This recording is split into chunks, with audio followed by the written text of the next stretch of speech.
following show contains adult content. It's not our intent to offend anyone, but we want to inform you that if you are a child under the age of 18 or get offended easily, this next show may not be for you.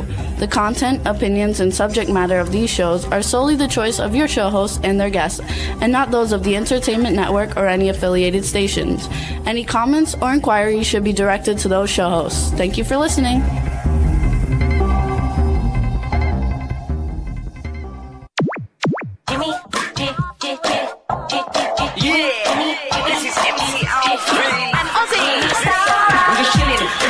Sitting down and designing, why every man never thinking, what are we gonna be wearing? Yo, I'm a Liverpool MC, you can't test me, big up the girls inside the party, let's get down to crazy Jimmy, big up myself and known as Alfie, the one and only, the Turkish MC. Always love the clothes of Jimmy. British punk, yo, wanna be, Jimmy Star's new celebrity. We'll take you out to Jimmy Star's. Because it makes an interest. What's up, everybody? Hello. We got to fix this. Welcome to the Jimmy Star Show with Ron Russell, bringing you the good times in music, fashion, pop culture, and entertainment. We got a great show for you guys today. Before we get started, number one, we want to welcome back Ron Russell since he missed out last week. So hello, Ron, and welcome back to the show. Yeah, I'm feeling so much better. You have no idea. I'm almost back to being perfect. There you go. That's what I thought I was before. But I was up till about 3:30 last night watching on YouTube the Jayne Mansfield life story. And I can understand why Mariska Hargitay is upset about it and why she and her family have gone ahead and produced a show of their own about their mother, which I believe airs in June. I can't wait for it to air. What I know about Jayne Mansfield was because she was from my time. I was a young guy when everybody was fainting over her tits. In the 1950s, nobody had tits. I don't know why, but women were flat-chested or they didn't put bags in. I don't know why, but nobody had tits. Suddenly, Jayne Mansfield comes along with 40s. 40, I think she was a 40D, on a 21-inch waist. The world went nuts. Men never saw such cannons. They were delicious. She bounced them, she shook them, she jumped them. She did everything to make herself famous because she had a great set of jugs. And her jugs were her thing. She made millions of dollars and built the most beautiful house on Sunset Boulevard that I've seen. It was pink. She had everything that any girl could want. And then things went sour. More girls came with bigger tits. Tits were no longer the thing. And she started to work in clubs. She went from club to club to club. I guess at least amount of money in the next club because her clubs got crummy. Then she started working in sleazy dives where she shook her boobs and sat on the customers' laps. It was very demeaning for her, I'm sure, but it was a way to make a living to support her 3 children or 4 children. My hat's off to Jayne Mansfield, who died tragically in an automobile crash, going from one of these dives to the next dive. I remember when it happened. I was in bed listening to music, and they interrupted to say that Jayne Mansfield had an auto accident and was killed. Then the press went ahead to say that she was decapitated. She was never decapitated. It was a wig that she had that was thrown about. So there are so many misconceptions, whatever the word is. What am I looking for? Misconstrued or wrong information. How's that? Yeah, wrong information about this woman. That Mariska Hargitay, her daughter, who you know from that wonderful television show, Law and Order SVU. That's right. She looks so much like her mother. She's as beautiful. I can't wait for June to see. It's coming out. It might be July. It's coming out. Well, whenever it's coming out, you'll look for it. I can't wait. We'll let you know because we're going to see it. I would also like to contact Mariska and have her come on our show and talk about Jane Mansfield, because I was a big fan of Jane Mansfield's. You know, in my day, we had the 3 platinum blondes, the 3 M's they call them: Mansfield, Monroe, and Mamie Van Doren, yeah. and Marilyn Monroe. And so it was a time of tits. Tits were in, asses were in, shaking was in, sex was in. Everybody was going crazy because they discovered that they had penises and vaginas and that they could use them for other than peeing. So we all got nuts in the 50s. As my mom, when my mom was younger, because this isn't my story, but it's a Mariska story. Jane Mansfield was on the airplane, and because my dad worked for the airlines, you know, she always got to fly first class, my mom, and she was next to Jane Mansfield when Mariska was a baby, and my mom actually changed her diapers for Jane Mansfield on the airplane back in the day. But Mariska had. Yes, for Mariska. Mariska was the baby. So I would love it if Mariska would come on our show. I know it's not big enough show for her because she'll be on all the big shows, you know, the late night. Can't hurt, though, to try. But, well, our show is human, and Yes. our show is love and heart. And if Mariska comes on our show, she will be treated with the greatest amount of respect and love. You got to love it. So we want to thank everybody for tuning in. We're happy to have Ron back with us this week. Now, I'm going through some hard times, kids, but, you know, I suffered from over anesthesia. I don't know. And painkillers. And painkillers in the beginning. And now I'm getting better. Yes, he's doing much better. It takes a while. And I'm excited, Jay, to have Melba Moore on our show, because I don't know if you know who she is, you youngies out there, but Melba Moore in the 80s was like up there with all the queens of R&B. She's fabulous. Fabulous singer. I'm so thrilled to have her on and so honored. Can't wait to do her. But, excuse me, but first we're going to do some crazy, giddy Italian wild chick from New Jersey. So here we have Genevieve Rossi, you guys. She's a horror icon. And then we're going to have Melba Moore, who's a Tony Award winner and 4-time Grammy nominee. It's going to be a lot of fun. We want to thank everybody for tuning in. I also want to tell everybody you can listen to the show and watch the show on Acast, Apple Podcasts, iHeartRadio, SoundCloud, iTunes, Spotify, Amazon Music, YouTube, Google Podcasts, Radio Public, TuneIn, Amazon Prime, and 360 TVN. I also want to thank everybody for continuing to support Dark Frights Horror News. And now we have Collector's Corner with Jimmy Star, which is all action figures. So please check them out and follow my TikTok with all the information for all those things. Also, we want to say hi to our chat room. I forgot. Well, I was waiting. Our chat room, what's up? So B. Claudia from Germany is in there. Hey, B. Claudia, thank you for all you did for me this week. Lady Lake Music is in there. She said, yes, she's a huge star. B. Claudia says Melba Moore is incredibly impressive. Stefan Bell is in there, and he's been doing a bunch of stuff to help us also. Check out JimmyStarsWorld.com. And we're going to have a lot of fun today. It's going to be a good time. We're happy Ron is back, and we're happy to have such great guests. Ron may not be as wild and sharp as he normally is, because Ron is still a little woozy from Actually, though, we might do well that way. We might do well as a little bit more conservative, I think. You think? Yeah, I think so. Let's try it. We're going to try it and see. Let's try it conservative. Well, I can't be conservative with the Jersey broad. I mean, come on. I'm dying to get her on. Open up. Let's go. She's not here yet. She doesn't come on for 5 more minutes.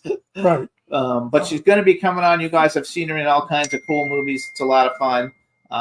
And I think that the whole day is going to be fun. Also, anybody who's in New York City tonight at Chelsea and Chamberlain Stage, Phoenix 360 has their Pride event. Jasmine Cara and Icavelli Icavelli's hosting it, and Jasmine Cara, who's been a guest on the show, is actually headlining it. Going to be a lot of fun. Eileen is there, and if you're in New York City, you want to definitely check it out. Chelsea Table and Stage, Phoenix 360 presents, Pride 2025 with some great entertainers. So it'll be a lot of fun, and you can also check out the app to make music, to make money if you're a musician or an entertainer, and it's phoenix360.com, I believe, for the app. we had the owner of the app and the creator of the app on the show a couple months ago, and it was a really popular show. So check it all out. Then I was going to say something else, and I kind of forgot. See that? You forgot. I'm getting old, and I can't think because I have so much. I don't have any hair up here in the front, but I have so much hair all around that I can't think.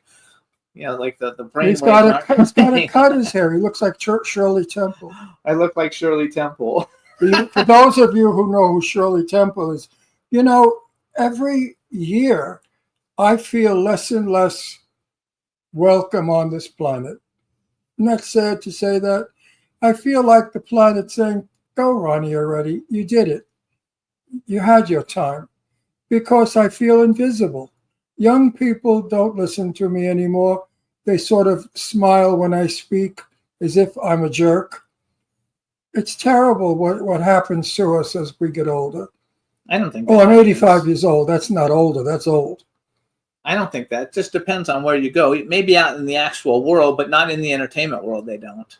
And they want to know what's on the end of your necklace. What's on the end of my necklace? An Italian horn.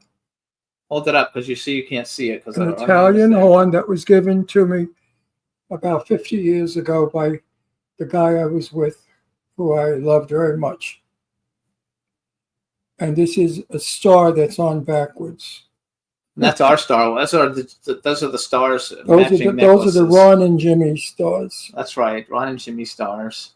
We both because have them. That's the only way we'll get to be stars is if we wear them around our neck. Actually, some people think we are. So Huh? there you go. Some people think we are. Yeah, and I wear these all the time. The horn I never take off because the horn protects me from the evil eye of people that wish me bad. You see, Italian folklore. All right, so now what we're going to do is bring on our first guest. Let's go with this girl. I think I'm going to have a ball with her. Let's go. Let's bring on Genevieve. Hey there. Thank you so Oh, much, yeah. Jimmy, Tell her. for having me on. I could Hey, tell. okay. I could tell already.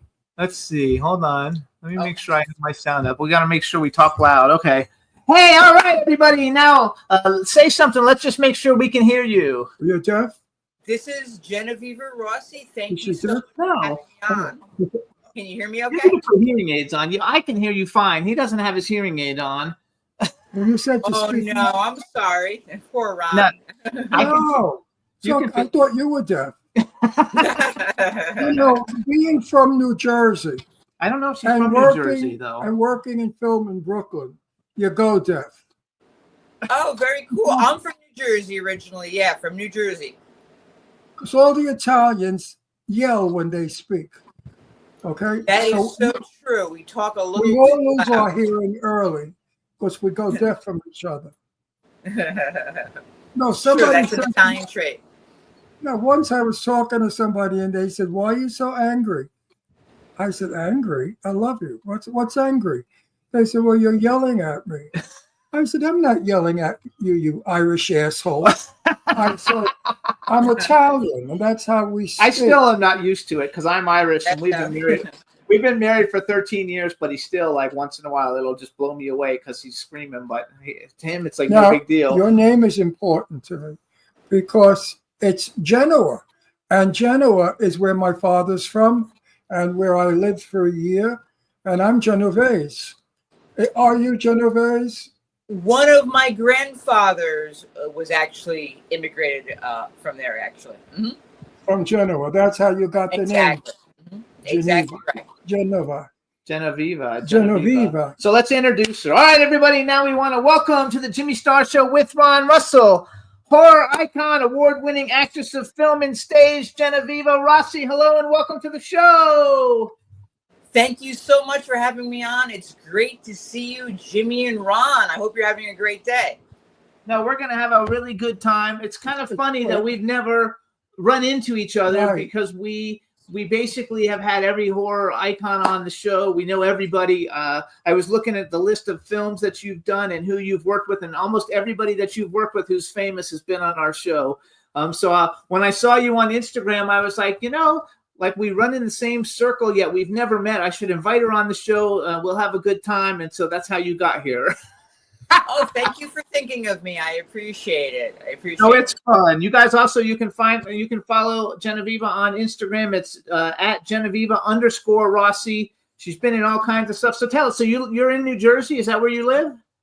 I live in northern New Jersey, pretty close to New York City. Yeah. Because I see you do a lot of stuff that's filmed in New York. So I figured you have to be close. Exactly right. Although that's changing. A lot of stuff is filming in New Jersey lately too. I heard Netflix is opening a big studio there. Exactly. I think in Fort Monmouth, if I'm not mistaken. Yeah, so that's going to be a good place to be soon.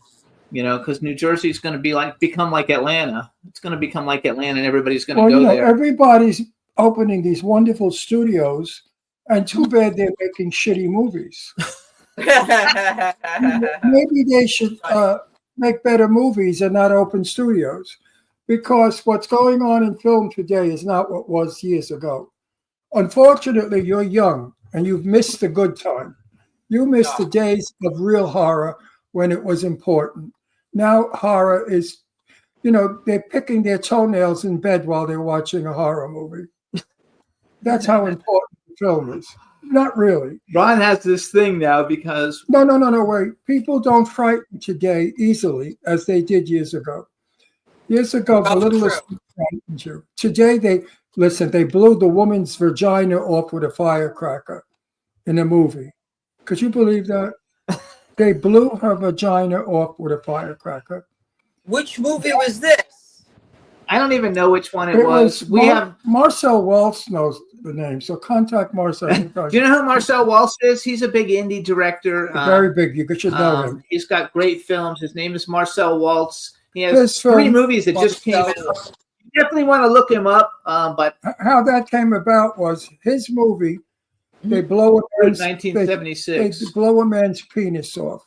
The guy is laying on his back on a gurney, and you see a real penis and testicles of some guy, an actor, and then suddenly the penis blows off. That's that's a Garden of Good and Evil, or what's it called? Just came out, you guys. It just came out last Friday. The Garden of Good and Evil, or something like that. So I said to the dude, "What are they going to do next? Put a cherry bomb on a woman's vagina and blow it off?" He said, "Ron, we did that already." You can't shock people anymore. That's the problem. You can't shock people. That's my point. So where are we going with film? Where are we going? We're getting more disgusting and degenerate and vulgar. We don't have art anymore in film. And years ago, the beauty of horror movie was the art. See, I'm different than him because I'm a little bit younger, so I'm okay with it. I love all the way horror is now. And I mean, I like the old horror also. My favorite, I love the Saw franchises. I'm a big fan. Lost Boys is my favorite movie from the 80s, which you're probably not old enough to even remember. Well, anyway. But I think I've seen The Lost Boys. That's like a classic movie, honestly. Yeah, it's a classic movie. So many directors and producers that are friends of ours have all said in private, we're going to start to bring back stories. We're going to start to make horror films better. She has worked with everybody that we know just about. I'm going to just run off a list of names of people, and then we'll go back what they're in. Have you worked with Sheridan? Yes, I think she had. I don't know if, yes. In Z Dead End, Dave Sheridan, Felissa Rose. Dave Sheridan. Kane Hodder's a good friend of mine. Ron doesn't know him. I love Dave Sheridan. Robert Lasardo is a good friend. Angie Stevenson is a good friend. Julianne Prescott, Lynn Lowry, Brink Stevens, Debbie Rochon, Angel Nicole Bradford, Monique Dupree, Tom Atkins, Tyler Main's a good friend of mine. Adrienne Barbeau, Tony Todd, Barbara Crampton, Dee Wallace. Ron was actually, believe it or not, friends with Burt Young. Yeah, he was sweet. Linnea Quigley used to live around the corner from me when I lived in Florida. So you basically worked with, and then you have being in a James Balsamall film, which I know they're not the greatest films, but they're fun, and he has these all-star casts. They're fun. But you had, everybody, Al Burke, Robert Felstead Jr., Ron's been in a movie with him, G. Larry Butler, Mike Christopher, Ozzie Capri. Mike Christopher actually was one of our very first horror guests when this show started 18 years ago.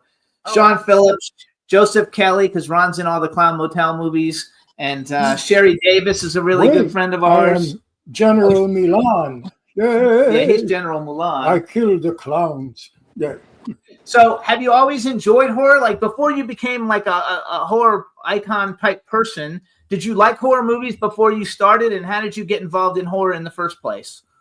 You know, when I was a kid, I always enjoyed the Universal Studio monster movies, the Vincent Price movies. all Ron did a sorts of- movie with Vincent Price. Oh, yeah. Ron was in a movie Oh, with yeah. Vincent Price. You know what? We can't find the movie. I think, if I remember, this is way back in 1960, maybe 2 or 3. And I think the movie was called Breakfast with Mummy. And we've looked for it. I don't think it ever. The scene that we did was it was daybreak, and all the vampires in Hollywood were running down Hollywood Boulevard. And I was running next to Vincent because we were the same age. And we could run just so much. The kids flew.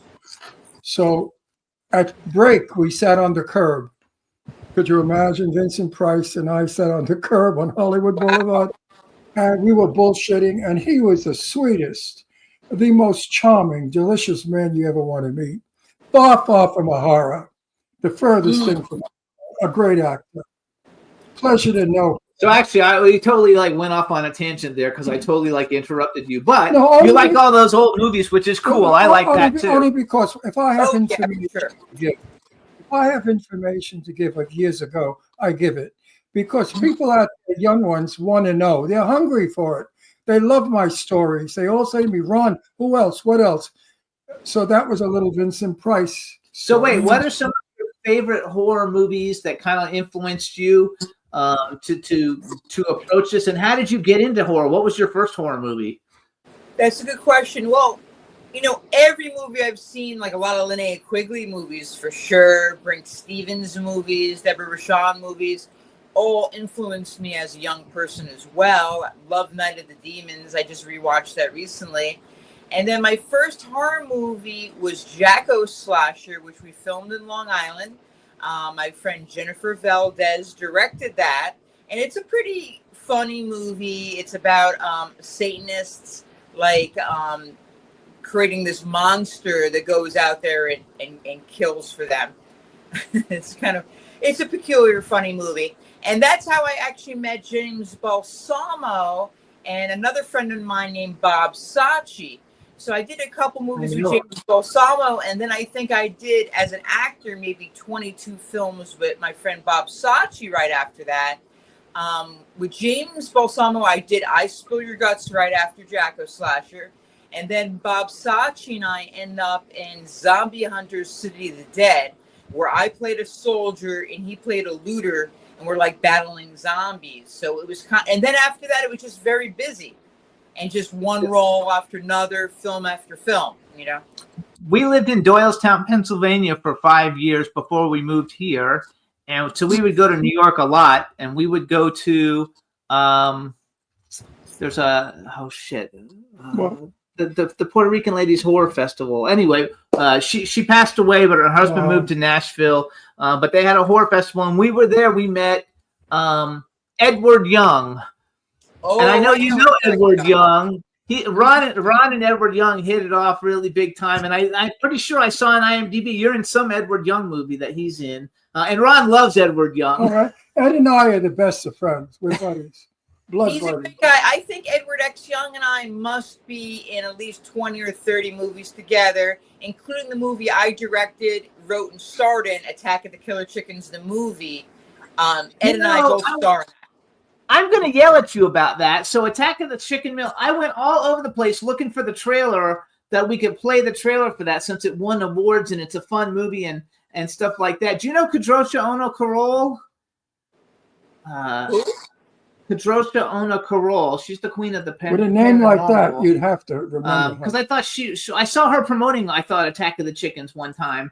But actually I wrote it down, Attack of the Chickens, and you have a good cast. David Naughton's American Werewolf in London, and he's also the Dr. Pepper guy, which I've met him, but I'm not friends And with my him. Brendan sister Pepper. Sam.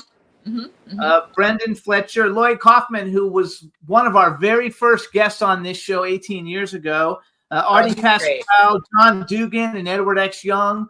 And so tell us what that is, because I didn't know that was your film and that you did it. And can people see it? Because like I read all the reviews. It's on Amazon, and it's also on Troma's channel. You know, Lloyd Kaufman of Troma has his own channel that you can subscribe to, and then you can watch Attack of the Killer Chickens, the movie, and all these other great movies of a very similar silly horror genre. And it's also on Amazon, so you can look it up on Amazon. It's Attack of the Killer Chickens, the movie. It's a feature film, and and we got a great cast. We also have my friend Artie Pasquale, who was in Sopranos, is in it. John Dugan from Texas Chainsaw Massacre. We have Brendan Fletcher, who was in Violent Night, that came out a couple years ago, which was like a Christmas movie. What else? And then David Norton, of course, from American Werewolf in London. My Sister Sam, the Dr. Pepper guy. And he actually had a big hit song in the 70s called Making It. So. Oh, did he really? Yeah, you can look it up online, Making It. Yeah. I think I remember that, actually. I think I do remember that. I met him at a convention one time at Spooky Empire. He was very, very nice. But I've never had a great guy. Very handsome, very sweet, very nice. I've never had him on the show, but we should have him on the show. I think it would be fun. You also did, and so I have the trailer for this, and this is not a great movie. I love James Balsamo because he has fun, and he brings on all these famous people, to do cameos in his movie. And we actually met him at a convention when we lived in Pennsylvania, and it ends up that we both live out here. But that's how we first met him, with his one of his movies. I forgot what it was called. But he's a really nice guy, and he's at all the premieres. Every time we go to a red carpet premiere, which we go to a lot of them, he's usually there on the red carpet. And he's like the king of selfies. He likes to, instead of getting posed pictures, he likes to do selfies with big groups of people. But he's a really, really nice guy, and I think he's got like 500 movies or something like out. He makes like 1 million movies a year. He really does. He really does. And he's a great guy. He's a funny guy. All of his movies are hilarious. I've been in a bunch. It's almost hard to keep track of all of them, honestly. Yes. Another film I saw that you have a role in was, so I was very friendly with Herschel Gordon Lewis. When I lived in Florida, he lived in Florida. And the last film he did starred Brooke McCarter from The Lost Boys. And Brooke McCarter was a very, very good friend of mine. And he was a really cool guy. So how did you get involved in a Herschel Gordon Lewis movie? The name of the movie was Blood Mania. Exactly. And the full name is actually Herschel Gordon Lewis's Blood Mania, which might seem a little redundant, but and that's available on Amazon as well. And we filmed that out in Calgary, Canada, and I got into that through his producer, James Sato. Not the James Sato that was in Teenage Mutant Ninja Turtles, but another one. And they were working on that film, and they brought me out for a role, and it was pretty exciting. It was very cold in Calgary, Canada when we shot, but it was very nice to work with Herschel Gordon Lewis because he is such a legend in the genre, He's a legend in the genre. So our friend, just to give you an idea, our friend Marcel Waltz that we mentioned, he actually did the remake of Herschel Gordon Lewis's Blood Feast, I think it was. Herschel Gordon Lewis, 1963. Wow. Yeah, and he had the permission from Herschel Gordon Lewis to actually do the remake. And Herschel Gordon Lewis has a little cameo in it of Blood Feast, and it's a really good movie. Actually, I have a horror movie little review show, and I just did a review of it the other day on it called Dark Frights Horror News. So it was really fun. But I think that getting into horror is fun, and I know you've done other things besides horror. But I was going down your IMDb with my 6 degrees of separation from us, because like 2 weeks ago or 3 weeks ago, we had Paris Randall on, and now you're going to be in Circus of the Dead 2. I know he's the star of the first one, and Bill Oberst Jr. is a very good friend of our show. He's been on a ton of times. So you're working. I love Bill Oberst. Both of them are great. They're both terrific. So I think it's fun. So what's going on with Z Dead End? That movie's been getting made forever. It's got a really A-list cast, that's in it. I'm surprised at the A-list cast, and except for that, it hasn't come out. Is it finished? Do you know? Do you even know? I don't really know. I know they've shot an awful lot of it, but I'm not sure. It's funny sometimes as an actor how long it can take from the time we shoot a movie to the time it comes out and all the hurdles along the way. So I'm not honestly sure what's going on with that. In fact, nobody's mentioned it to me in a long time. But, it's always like when you least suspect it, that's when the film comes out. And like I said, even like big budget movies, like when I did Zack Snyder's Army of the Dead a few years ago, that took years to come out. And that was like a $70 million Netflix movie with some really big names in it. And it was like surprising. But sometimes I guess they run into some snags. And then sometimes I guess they're waiting for the perfect time to release it, perhaps. Yeah, I never know why it is, because Ron did a movie called Big Freaking Rat, and he did it like 5 years ago, but it literally just came out like 2 weeks ago. Yeah, that happens all the time. It's like, so I don't like to put a lot of attachment as to when it's going to come out, because you just never really know. It could be like in a couple months. It could be like you said, in 5 years, easily. There's one movie I know Linnea Quigley did that came out a couple years ago that was from like the 1980s, and they didn't release it until now. Wow. The sad part about Like bizarre. The sad part about You got to Rat. speak up. The sad part about Rat is that people were looking for it for 5 years. And I kept telling them, trust me, it's out. It's somewhere. It's out. It's somewhere. It came out in Europe, but it didn't come out in America. Because until it interesting. has a wonderful cast. Dave Sheridan's in that one too. We love Dave Sheridan. No, He's I a love great Dave guy. Sheridan. You Guy. don't know So Dave. is Felisa Right. Rose. Not like I do.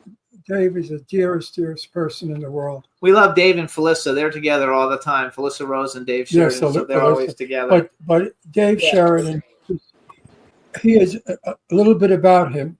He has a handicapped wife, and he works to take care of his handicapped wife And children. and children, plus does movies to earn a living. This man is busy 24 hours a day doing.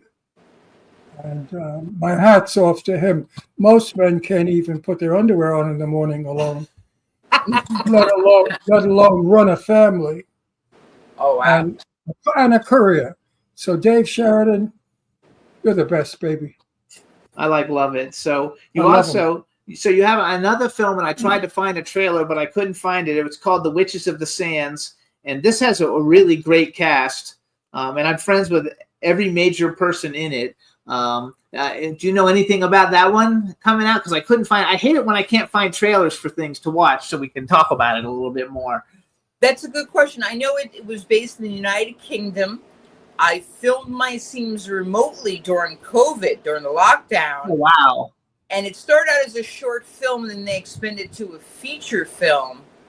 And I really feel like they had a premiere for it in the United Kingdom, because I remember I was contemplating going out or not, but it just, my schedule didn't allow for me to go out to the premiere. So it should be out in some capacity, at least in Europe. So Yeah. let me, everybody, because you guys will know, since all these people have been on our show, all but one have been on our show. The Witches of the Sands, you guys, Deborah Lamb, Lloyd Kaufman, Linnea Quigley, Lynn Lowry, Brink Stevens, Donna Lee Heising. We love Donna. Ron played Donna Lee's husband in a movie that hasn't come out yet. Another quick story. Hang on, wait. Lawrence Harvey, which you guys, Lawrence Harvey is in the Human Centipede movies. Eileen Dietz and Simon Bamford from Hellraiser, you guys, who's a good friend of mine in the show. I'm in everything with her. Yeah, he's in a lot of movies. She's in all- Heising. She's in all my movies. But the story about Donna, you know what she looks like, a drag queen. I mean, you can't get her to be a California housewife, ordinary housewife, right? So the director said to her, what are we going to do with her? I said, don't worry about it. I'll handle it. I said, Donna, could you tone it down? Get rid of the Malibu, the wig, the mermaid wig. Get rid of all that drag queen shit. And let's see what you look like as a woman. The day of shooting happened. I didn't even know who this person was that walked in. She came in totally unglamorous. But they were grandparents. They were playing grandparents in this thing, And I'm like in a regular overcoat with gloves carrying a cake. How schmucky can you get? And she came, but she had to have her little white fur stole. We love Donna. She's And I love her to death. going to be in a movie that we're getting ready to start yes, filming that I love her. that I'm doing. I have more fun with her off camera than anyone I know. She's a lovely person. So also you're also in a couple episodes. Is it which Walking Dead series are you in? That's the question, right? There's so many of them. Yeah, I'm not in the original Walking Dead. I'm in Dead City and The Ones That Live. Okay, And so it's hard to recognize me. People can check out pictures of me on my Instagram and my social media, but I'm actually a walker in quite a few episodes. So I love it. So when The Walking Dead first came out, we had a whole bunch of people, come on. Nobody even knew what The Walking Dead was. Nope. It had only been on TV for about 6 weeks, and it hadn't taken off yet. And we literally had like almost everybody in the cast, come on the show at the very beginning. And wow. then they start after we Oh had yeah, them that on. was Then quite a show. then they started the Walking Dead TV series, whatever it was, the talk show talking about it or whatever. But we actually we're the first people to actually have the people. And we had everybody on it. I used to be a celebrity clothing designer, and I would go to conventions and I would give away clothes to become friendly. And that's how I got like Lance Henriksen and Norman Reedus and all these people to come on the show, because we became friends, and then they came on the show, and that's how the show took off really fast. But that's such a great show. So I haven't seen the newest show that just started again or just ended last Sunday night. Like, I don't know what that one is, but I think I'm going to watch it though. It looked pretty good. It's got Negan in it. And I think I would like it. And I actually am pitching him to be in a movie that I'm doing. We're trying to get him, for a film I'm doing. So you're busy all the time. So do you prefer doing the horror movies? First of all, you guys, so some of the best, Genevieve is best known for portrayals of gypsies, witches, fortune tellers, psychopathic killers. I like that one. Crazy neighbors, troubled mothers, police officers, Satanists, soldiers. I think I had another list someplace, but now I don't see it. What is your favorite kind of character to play? I guess as an actor, I always just say that like the character that's the best character play is the one you never thought you could play. That makes you kind of step out of your comfort zone, So I'm always open to doing something, extremely different and unique, and not my type at all, as well as doing something that's my type. It's nice when somebody kind of hands you like a curveball and something that you never thought about playing. Yeah, see, he has that thing too, because he basically plays priests, mafia guys, and policemen. And he has a film that's coming up soon where he's actually going to play a gay vampire, which is totally out of the realm of what he's played before. Totally, and it's not a fag movie where I'm a Sister Mary Fairy. It's nothing like that. It's nothing that would upset gay people. I'm gay, Jimmy. We're gay. Jimmy and I are married, by the way. Oh, okay. Congratulations. That's beautiful. How many years have you guys been married? 14. 13. Congratulations. Wonderful. But so this film is brilliantly written. A father who's a vampire has to tell his daughter, who's growing up now, that he's a vampire and that she will soon be a vampire. And he has to teach her the way of the vampire. And in doing so, he teaches her the way of the gay man. So, but of course, there's the when I become, scare the hell out of you. But it has a story for a change. Hello, we have a story. And I think it's going to be very interesting because people will learn from this movie. It sounds original as well. It sounds like something that hasn't been done before, which I like. Oh, it's going it's going to be done well because the cast is going to be a very, very all good actors. I'm acting 65 years. I'm in the business. So I like to be with somebody who has that kind of experience so we can, build it together. I don't stand there and read lines. Neither does she. I hope not. I mean, with all the movies you make, I doubt you stand there and read lines. No, she knows how to act. You know how many actors we have? Which brings me to Pay to Play. Oh, he doesn't like Pay to Play. What do you think about Pay to Play? Pay to play? You mean like you're paying to be in the movie? Pay Yeah, to he, be in he doesn't like and that. and you've never acted in your life, and you stink. Oh yeah, I guess that's done, and I don't want to diminish anyone. I guess that does that.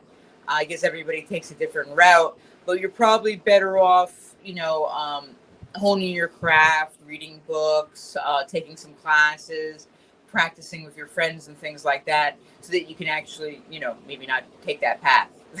Yes. We go to a lot of premieres of Indiegogo films So that many were movies. they raise the money from Indiegogo, and obviously the lead people don't pay. But then, like we went to one movie, and it was really a great movie. It was called Night of the Tommyknocker, starred Richard Grieco, and had 5 or 6 really well-known people in it.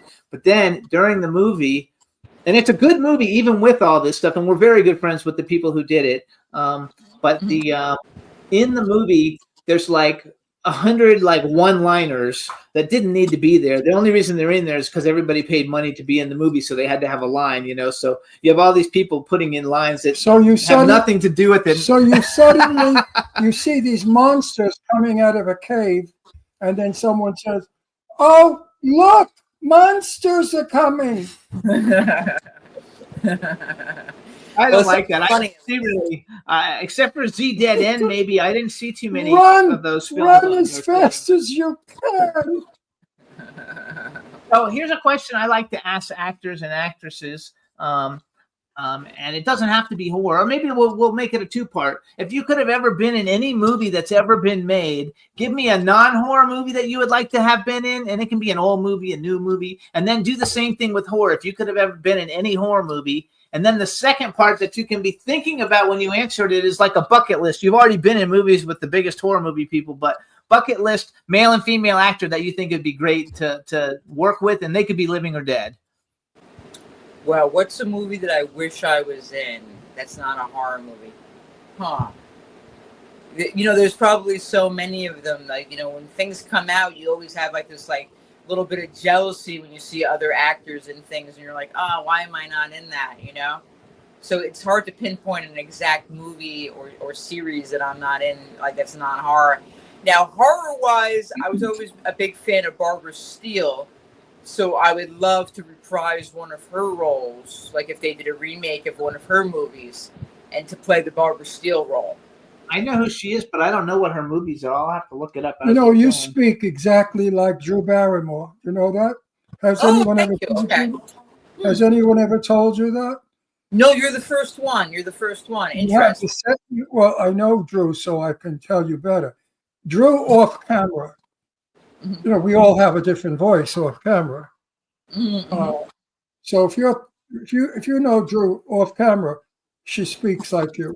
Oh wow! So Barbara Steele was in like Piranha, which was I know Barbara. Oh my God! That had Lance Henriksen in it, and she was also in. I just saw on her page she was also. Barbara Steele was the best thing England ever gave us. Shivers. She's fantastic. She was beautiful and frightening. And I was at a cocktail party in Hollywood where she came back in the 70s, maybe 60s, 70s, I don't know. And when she walked in, people got frightened of her. Because she had on a black gown that was with sort of horns on the shoulders, and it came to a V with lots of cleavage, and she was pale white. She was like she was embalmed. She was in Shivers. She was in Shivers too with Lynn Lowry. And she had black hair. Yes. Black Sunday is a very beautiful woman. A very beautiful woman. But she played it well. She didn't speak to anyone. She was in character. And a lot of people thought that. So nobody's picked that ever that's come on the show. Give us a male actor that you think would be fun in horror that you would be fun you want to work with her? That was her. Oh, pick. You wouldn't want to work with her. Oh, I would work with Barbara Steele. Absolutely. I think she would give you she would give you the hardest time ever if you worked with her. Hardest time? I think she'd say your hair looks like mine. Change it. no low cuts, no boobs. She doesn't want you to take, she doesn't want you to take away any of the spotlight No, she from would her. say to you, put on a fat suit, make your hair red, and speak with a French accent. Well, that'll be There my you go. first time working in a fat suit. Although I was in a movie called Apocalypse Kiss, where I'm wearing a big pregnancy bump and I look like I'm 9 months pregnant. That was the closest thing I wore to a fat suit. It was a There you pregnancy go. But Barbara who would I love to work with? I worked with so many guys that I really love. Like I've worked with Kane Hodder quite a few times. I've worked with I love Dave Kane Vaughn. Hodder. He's great. Yeah. He's great. I've worked with Michael Berryman. He's a great guy too. Yes, I love Michael Berryman. He talks though a lot. Like every time I started talking to him, it's like you can't get a word in edgewise. He talks so much, but he's super duper nice. Michael Berryman, yeah, he's from The Hills Have Eyes, and he's a phenomenal actor. Probably a Gemini. Kane Hodder is, yeah, because you talk a lot too. Kane Hodder is one of my all-time, favorites. We're actually friends, and I love him to death. And I'm actually going to try to use him, I think, to do stunt coordination on some of the films I'm working on. And but I see, because I follow all the who's at all the different conventions and stuff, and so we see all of that.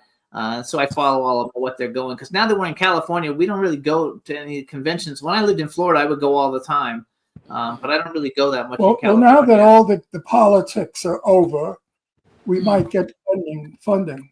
Yeah, oh yeah, we're going to get funding. I think now the money people should start to loosen up and invest. I'm going to put you on my list too, because I have a list. Like people come to me all the time. Hang on, I'm talking. I know, but I was talking first, and I'm talking to you.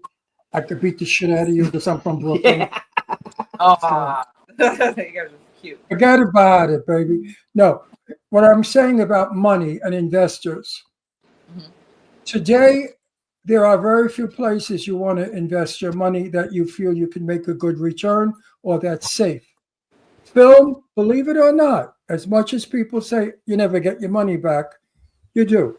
If it's a good film and you invest in a good film with good actors, you will get your money back plus. So investigate it, contact Jimmy Star and other people who are investor brokers, and let's make movies. Yes, let's make movies. So wait, give me a guy though that you haven't worked with that you would like to work with, and they could be in horror, not in horror. It doesn't really matter. I would like to. It's a director. I would love to work with Rob Zombie. Oh yeah, that's a good one. Yeah, I would love to. I really admire his work as a musician and also as a director. He's great. I actually have. I collect action figures, and I actually have a Rob Zombie 18-inch mechanical action One figure more that thing sings. I have to interrupt. Did you know that horror movies are the number one entertainment today? Oh, she definitely knows that. Okay? The number one entertainment are horror movies. So if you invest in a movie, it's a horror movie, you're investing in the best. There you go. There you go. So Great. what's your? Do you have a favorite or a few favorites? What are some of your favorite roles that you've actually done? That's a good question. I did a while ago Bloody Nun: Last Rites. I play a police detective, so that was kind of different. I like doing something interesting like that. That was an interesting role. I'm also gay in that, so I'm like Julianne Prescott's in that. We love Julianne Prescott. We used to see her all the time. Yeah, she's fabulous. She's a great actress. She does a lot of writing, and she's also doing some directing these days as well. Yes, Okay. Julianne Prescott. You know her. We used to I know. take her to Sue Wong's parties actually. Right. So she's fabulous. We love her. She doesn't live in LA anymore now. She lives, I think, in Las Vegas, maybe. I'm not sure where she lives, but I feel think like Las she Vegas. might live in the New York area now. oh, maybe. Okay, I feel she like might. she does. I'm not actually sure. It She's in New seems York? like on her social media that's where she's usually at, and that's where we filmed the Bloody Nun. The scenes that I filmed with them were actually in Brooklyn, at a great studio in Brooklyn, New York. So I got the impression she's a little more local now, unless she just bounces around a lot, like a lot of actors do. She might bounce around a lot, but we haven't seen her in a very long. No. We haven't seen her since Well, we the haven't middle been of out in a COVID. very long time. But I mean, we haven't seen her since the last party that we went to at Sue Wong's, which was years ago. So Oh, So it's been quite a long time. But I follow her on social media. We're Facebook friends. So we see all the stuff she's doing. And she's a great little, she turns out, great little indie movies, and she does lots of them. So good for her. I'm always happy when people are doing well and succeeding. So how many films have you directed? At this point, I've only directed one short film and one feature. So I did a short of Attack of the Killer Chickens that went to like maybe 50 film festivals and won a bunch of awards. And then I got an executive producer to fund the feature. And then I did the feature, which is on Amazon and on Troma, the Troma channel. But at this point, I haven't directed anything since then, but I'm open to the possibility down the road, sure, of either doing another short film or feature. Did you write Attack of the Killer Chickens also, or you just directed it? I don't need to say just wrote it, I directed, and I star in it with an ensemble cast. So it was a big undertaking. A lot of work. And how long did it take you from filming to distribution? How long of a process was that? That took a while because we had a big interruption because of the COVID pandemic. Yeah, that messed everything up. Yeah, if that hadn't happened, because we hadn't 100% finished filming the movie, and we didn't, potentially want to risk anybody's life or health. So we waited until things were, relatively safe before we resumed filming, and then that, obviously made us run into a lot of extra time, unfortunately. So now for the Snoops, I call them. Are you married? I don't talk too much about my personal life, but I do have a significant other. There you go. Good for you. That's all we need to know.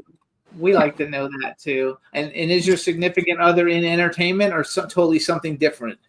He's involved in entertainment, but in a different capacity. That's kind of how we are. He's the actor and I'm the producer. I produce a lot of stuff. He acts in a lot of stuff. He's got it's the fun that comes through. I have like 8 movies. It's dangerous. It's dangerous being married to someone in the business. Very dangerous. You have to be careful. Be sure-footed, because you can slip up. You can make a mistake and screw your marriage up. Oh, okay. Mm-hmm. Oh, we've come close to it, where I have gotten out of the car and started walking, and he was driving alongside me saying, "I hope he's stupid, get in the car." That's the Italian thing. I was going to go to the first lawyer I saw, I was going to go to and divorce him. No, really, you could have bitter fights when you're in the business. Very bitter fights. We don't ever argue about anything except for entertainment stuff. We get along beautifully with life. In our life, we never fight. That's because you're passionate about it. Yes, we're passionate about it. No, it's because he's stupid about it. A lot of things he does, I think, are ridiculous. And he right away, Jimmy is a know-it-all. Jimmy is a man that can do 50 things at once and do them all perfectly, not make one mistake. Jimmy is a multi-talented man. These people trip over themselves a lot because they have too much going on at once. They don't know what the hell they're doing. I'm going to agree to disagree, but I do do a lot of things. I have several. So I'm a publicist for my everyday job to make sure that we are eating. And then we have this show. Plus I have the 2 other podcasts. I have a book getting ready to come out. And then I produce movies, and we have 3 movies out right now. And I have 9 movies in development.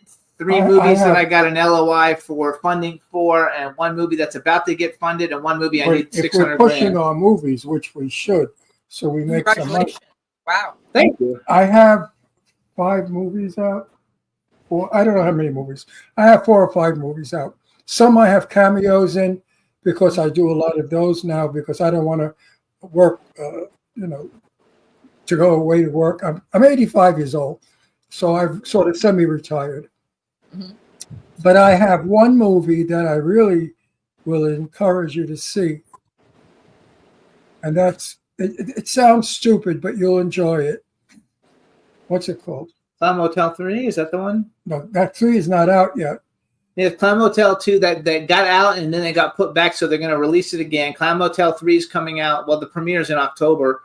And he has The Beast Inside that's out now. Although it was bombed, and made fun of, I consider it as good as The Killer Clowns from Outer Space. Oh, he loves Oh, that that's a movie. great movie. Okay. Okay, it has that quality about it.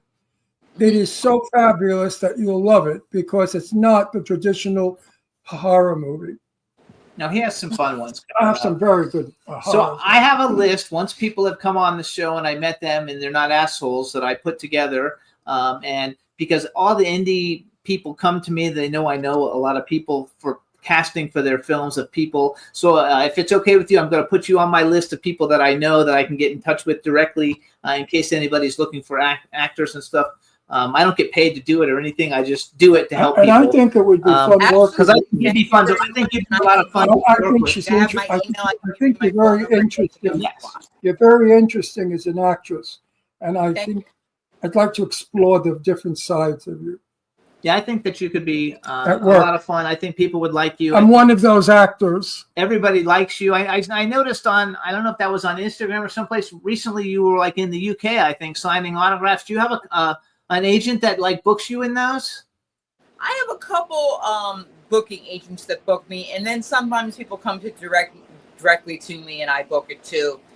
So I did one recently in Pennsylvania. That was a lot of fun, and with I think Boneyard Entertainment, and I was there with a bunch of other people that had been like in Terrifier and a lot of really cool movies along those lines, and that was fun.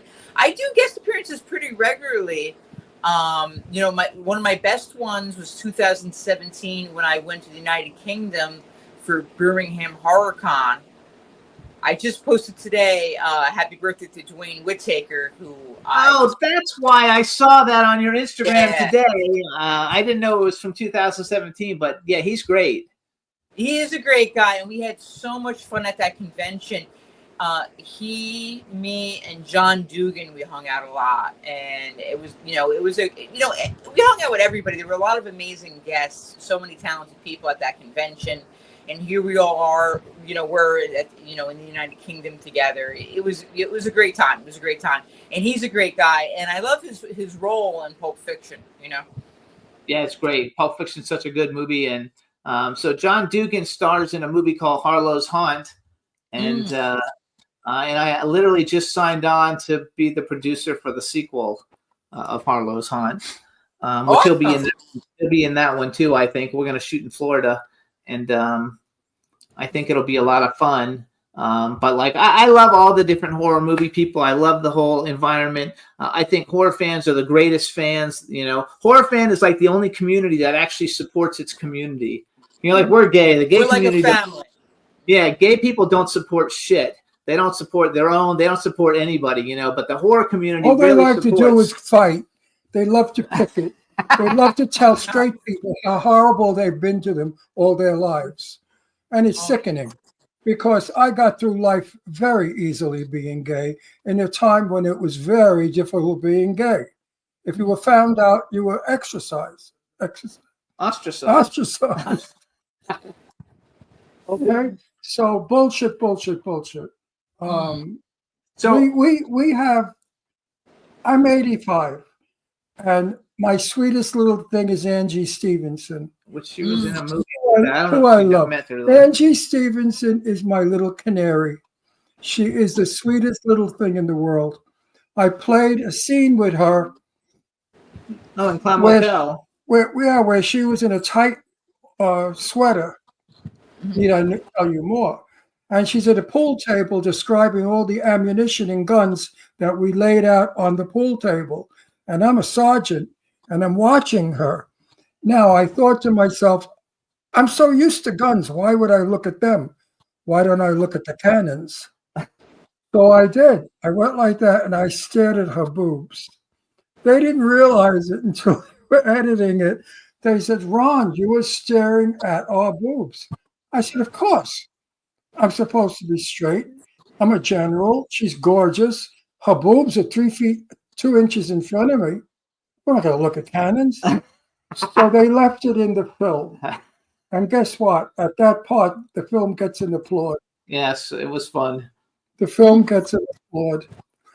I think Oh, it's Because great. they're saying, "Hey, go for it, baby." So do you primarily work on stuff on the East Coast then, or do you come to California to shoot very many things?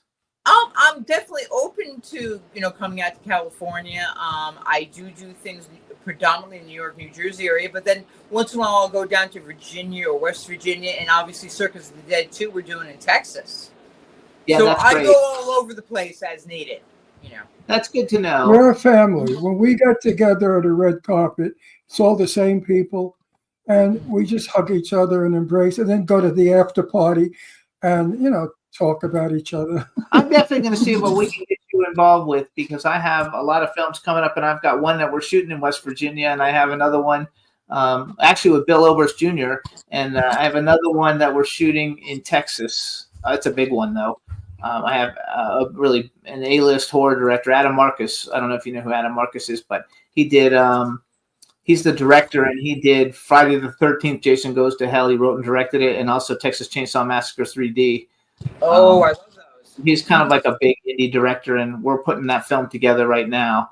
But I'll see what kinds of things we can get you involved in. So are you on other platforms besides Instagram? You guys are Instagram is Genevieve_Rossi. Are you on like X or TikTok or any of the others? I'm on TikTok as my name, Genevieve Rossi, and then I am also on X, and then obviously Facebook. Okay.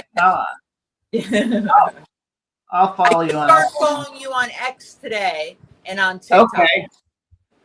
You followed me on TikTok today? Okay, I'll follow you back. And I have 2 TikToks because I have one from my Collector's Corner thing. So I'll follow you from both of them. So we want to thank you for coming on the show. I think you're magnificent. What movie, what movie is available now? Oh, we want everybody to go watch Attack of the Killer Chickens, right, on Amazon. Yeah, that's the number one priority is Attack of the Killer Chickens, the movie. But also everybody should check out Bloody Nun Last Rites, because that just got a really great distribution deal. I think you can get it at like Walmart, Target, and Amazon.com. So perfect. I love it. So Genevieve, thank you so much for coming on. It's nice meeting you. And Genevieve. And we only wish you the best. Thank you so much, and it's great meeting both of you. Thank you. Nice meeting you. Bye-bye. Bye-bye, sweetie. Hey, you guys, that was Genevieve. We've never met her. She's very cool. Hope you guys enjoyed it. Now we're going to take a music break. We're going to play Kin, Home Sweet Home. Enjoy. When we are together, whatever weather, whatever town, there is no space like a place we are heading for. When we are together, whatever weather, whatever town, memories of places are crowded with faces where home sweet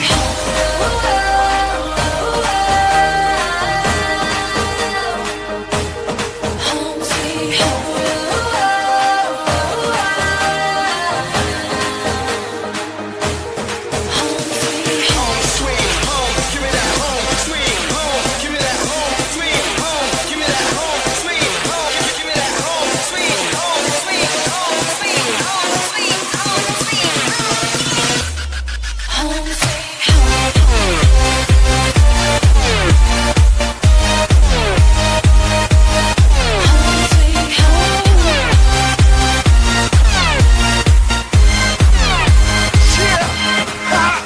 One love, one life.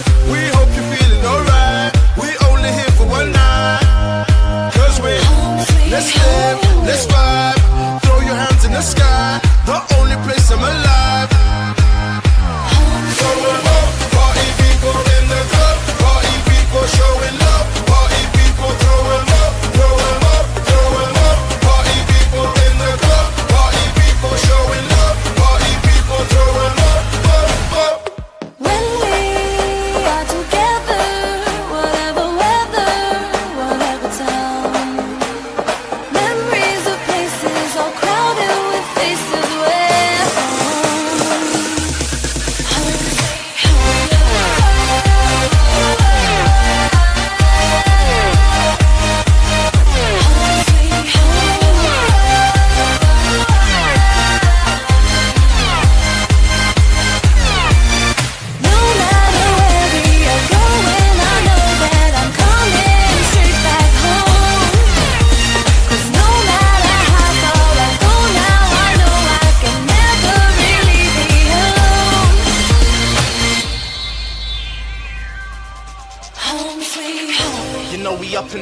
bass. You know we up in the place.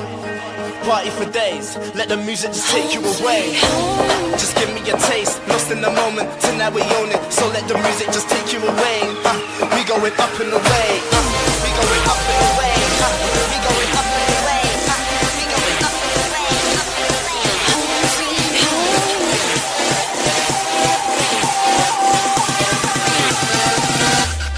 Home sweet home.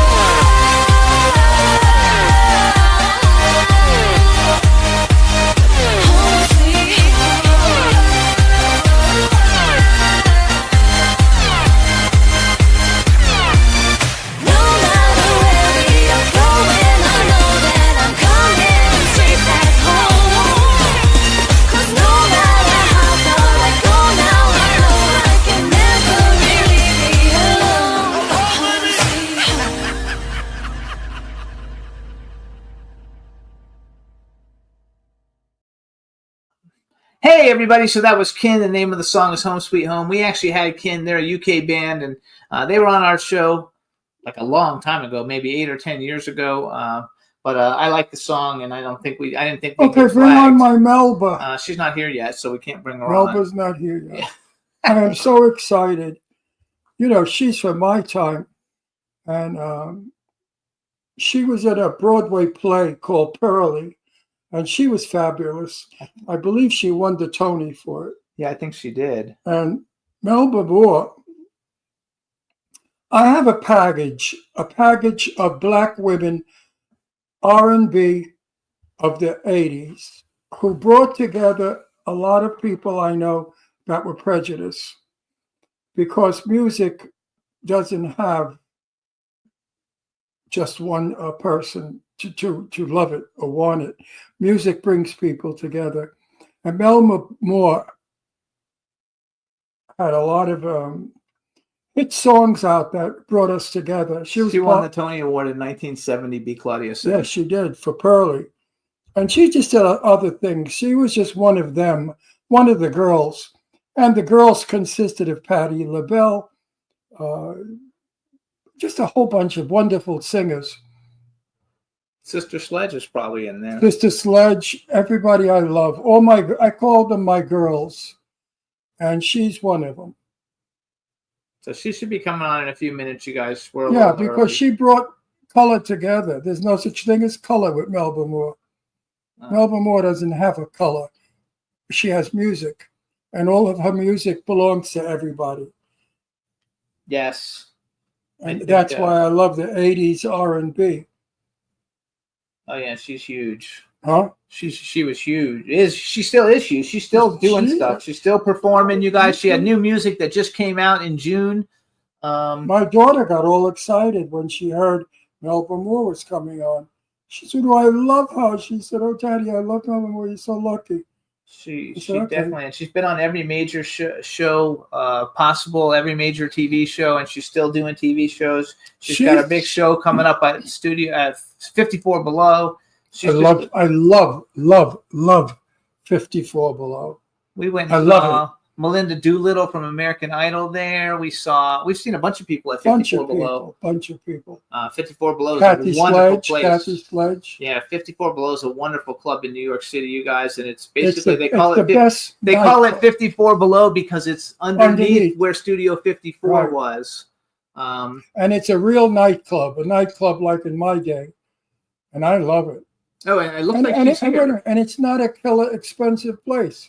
It looks like she's here. Let's bring her on. Where is my Melba Moore? Hi. Where's my girl? There's my girl. Oh, can you see me? Can you hear me? Yeah. We can see and hear you. You look fabulous. All right, let me do a real introduction since we know we can hear you. Now, you guys, we want to welcome to the Jimmy Star Show with Ron Russell, Tony Award winner, 4-time Grammy nominee, R&B songstress, and icon Melba Moore. Hello and welcome to the show. We're very happy to have you. And I want you to know, I'm sorry. listen to me. Melba, listen to me. Yes. I love you. I have always loved you. I have always loved you. Back in the 80s when you sang, my heart sang with you. I love you, love you, love you. I have to tell you. So, first of all, this is my co-host Ron Russell. And I'm 85 years old, so He's- I'm not lying. He's 85 You're years good old, for your age. and he's just came off having knee surgery. He missed last week because he couldn't do it, and he found out you were coming on the show, and he was like, "If I'm dying, I'm coming I'm on." so happy. She's my Melba. She's one of my girls. Patty LaBelle, my girl. She's one of my girls. Kathy Sledge, who's a personal friend who I love. Oh, yes. You're all my girls of the 80s. And Thank you brought you. us together, really. You did. You made music for everybody, not just for color. You did it. It was wonderful. And not only you, but, oh my God, what was his name of the girl? Oh, I love them. He misses out on. He forgets things a little. My mind's a little gone. She was beautiful, and he was chic, always Oh, dressed. Ashford and Shipton. Oh my God! Okay, so no, Looking down. Okay. yes, Valerie Simpson. You're you're a part of all that's of that. part of her. That's part of her history. I read online that you started doing recording sessions after a chance meeting with Valerie Simpson. Right. And so that's Ashford and Simpson. You know, you look good. I was a competitive tennis player through college, and I played Solid as a Rock by Ashford and Simpson every time I got on the court. Really, you look good. I know you're 80 years old, and you look good. No, she's not 80. She's 80. No, she's not. Yes, she is. You're not 80? Because that are we. No, we don't have to tell us anything. You don't have to answer No, that wait a question. minute. No. I'm 85. And your music was out when I was in the 1980s. He's not good with numbers either, so don't worry I about was it. going to say you look great for 80. You look great for any age you are. How's that? But anyway, That's a little you better. know, Yes. I saw you in Hurley, Yes. and I fell in love with you. I fell in love with your character. And when we walked out of the theater, I said to the people I was with, if she doesn't get the Tony, I'm going to burn the theater down. Somebody heard me say that. And he You're said, still standing there, so I got the Tony. There you I go. know that. That's why the theater's still standing. I love it. So how's your life, honey? You having a good It's life? really good. It's super good. Coming back to 54 Below, this is about the fourth time. New projects on the horizon. Well, actually, they're out. I have a new R&B song called "Take a Picture Down" that's going really high on the R&B charts. I have a new dance single that's already very close to number one called "No Filter." Because I'm returning back to 54 Below, and I think I'm going to be able to take that show on the road as a little touring mini Broadway show. So let's tell I everybody. hope Wait, so, because we live in Palm Springs. Now, I've gone to that theater many times. 54 Below, we love I it. love it because it's reminiscent of nightclubs of my day. Yes. You know, the olden day nightclubs. We saw, in fact, Well, we there were saw supper clubs. Yeah, the old supper clubs. clubs. Yes. And it's not The that Waldorf expensive. It's not that expensive where they murder you. You know, you No, have it's affordable. very, very kindly affordable. And we saw Sister Sledge there. She did an evening of Billie Holiday, and she was wonderful. She brought Kathy Sledge. Sledge, and she brought the We house saw down. Melinda Doolittle from We saw American Lainey Idol. Kazan has played there. Everybody of the great torch singers as well as R&B singers. So Right. you're gonna bring the house down. Thank you. I hope so. Oh no, you will. You will. You hit some of those oldies out.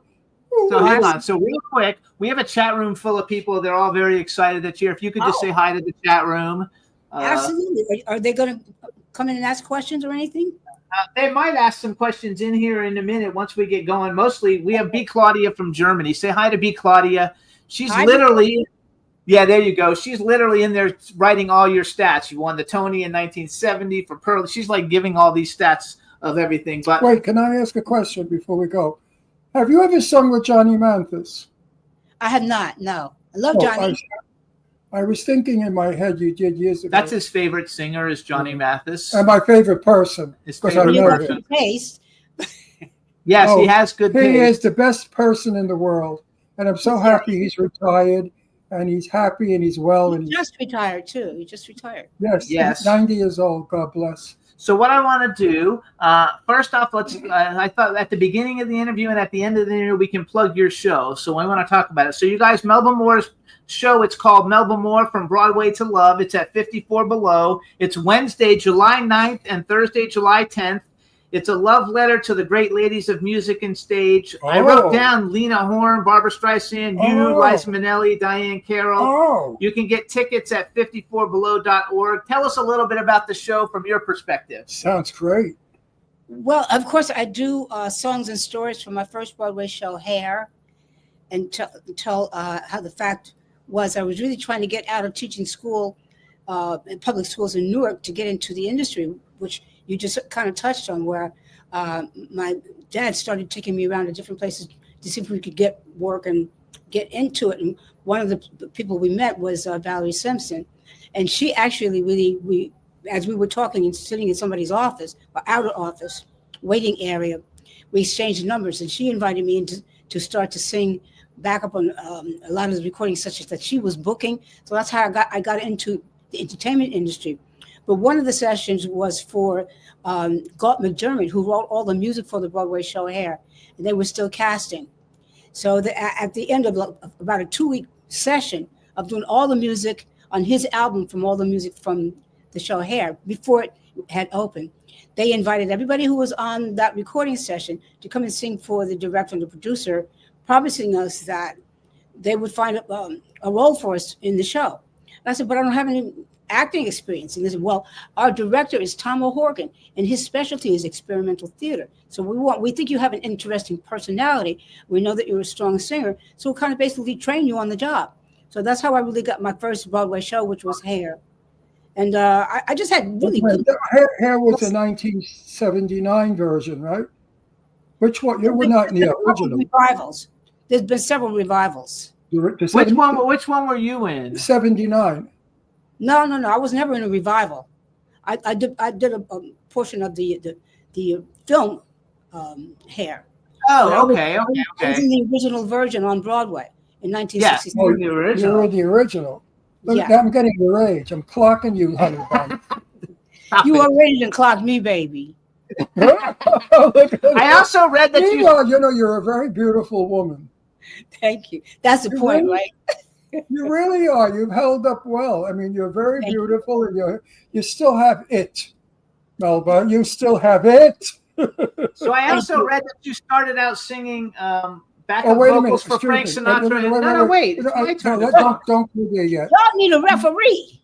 I know. No. We're married. We do this all the time. People love it. I have to tell you something. We are not permitted to play your music. We will be kicked off the air. Yeah, we can't play any of your music. So I don't want you to think that we don't know your songs. We know every one of them. Well, you know me. No. That's okay, so I'm sorry, darling, that we cannot play any of your So what music. happens, because we're on YouTube and we don't own the rights to the songs, even if it's your song, they kick us off if you do it. So we had John B. We've had a CeCe Peniston, all these big people, and we played the music. She's one of my favorites. Do you love her music? CeCe, she's a very dear friend of mine. I'm her publicist. Tell her I said hello. She loves me too. I will definitely. Oh, I love CeCe. I'm the only one that has it on video. CeCe and I dancing to Finally in my living room. Finally? Yeah, she came over. I'm sorry, we can't sing, right? Now you can sing, but you can't actually play it. Yeah, so let's go back to your show real quick. So who are some of the people you're going to be covering in the show, and who are like some of your iconic singers that you love? Well, I do a tribute to Miss Lena Horne. You know, there's a Broadway theater named after her now. Oh, wow. Okay. What happened? There's a Broadway theater named after Lena Horne now. Oh, they named it after her? That's cool. Oh, wonderful. That's great.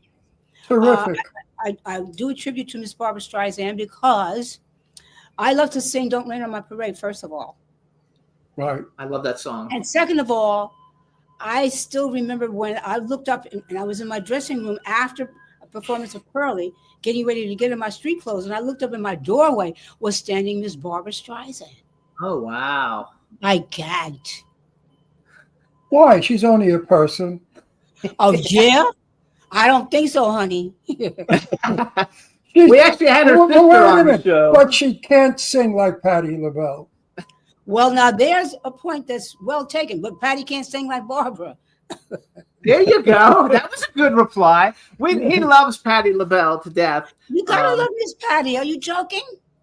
We actually There's Patti only one LaBelle. voice. There's only one voice like Patty LaBelle's, and that's hers. Just only one. yes, and it But the is. same thing is true of Barbara. She put out a series of music that I'll never forget the experience of driving it in my car from Palm Springs to LA. I listened to her the whole time, and I didn't even know I was driving. Are you talking about Miss Patty or Miss Barbara? Which one are you talking about? Patty. I'm not a fan of Barbara Streisand. Too much nose. But that's Patti LaBelle has a real voice. She from sings. Brooklyn, isn't she? Oh, she's from Brooklyn. Yes. I'm from So's Brooklyn. he. He's from I'm Brooklyn. Well, that's why she sings like that. That was great. But Streisand sings from that big nose. Patti LaBelle, baby doll, when she lets it go, woo! The house comes down, the world opens. Now she could shatter glass for real. Oh no, she's fabulous. I have to do a quick Patti LaBelle story. Okay. We lived in Doylestown next to Newtown. Pennsylvania. And I told Kathy Sledge and her husband to come over for dinner. I said, I'll make nice Italian food. You like Italian? So I love Italian food. I said, what nights are good? So the night was a Saturday night. She said, oh, I can't do that. We're out having dinner with Patti LaBelle. I said, okay, could we change the date? She said, no, I'll bring Patti LaBelle along. Oh, really? But it didn't happen. No, No, you don't. You're not going to tell me she did that. I fell off my telephone. I know you did. What happened was the movers came because we were moving here. And the movers came on that Saturday and I got my dates confused. So with the broken heart, I had to tell her, please, anytime else, but we can't remove them. But we both are huge fans. So Ron doesn't really get starstruck because I don't. He's his best friend was Jane Russell, and he knew Betty Davis. He knew all the stars. Okay. Tab Hunter. He You're knew not easily everybody. impressed then.